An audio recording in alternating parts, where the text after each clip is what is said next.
Hey friends! Want whiter teeth today without paying your dentist a fortune? Here's my honest, down-to-earth routine to brighten your smile, in just one day. First, use hydrogen peroxide whitening strips. Not every day, but today, it's your best friend. Leave them on for the full 30 minutes. No shortcuts.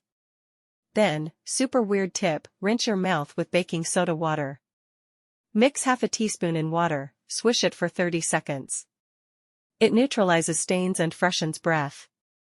Just don't swallow it. Gross. Next, eat crunchy veggies, like celery or carrots. They scrub your teeth naturally, no joke, but the biggest secret? No coffee, tea, red wine, or dark sodas for 24 hours after whitening, or you'll stain those fresh pearly whites instantly. Learned that the hard way.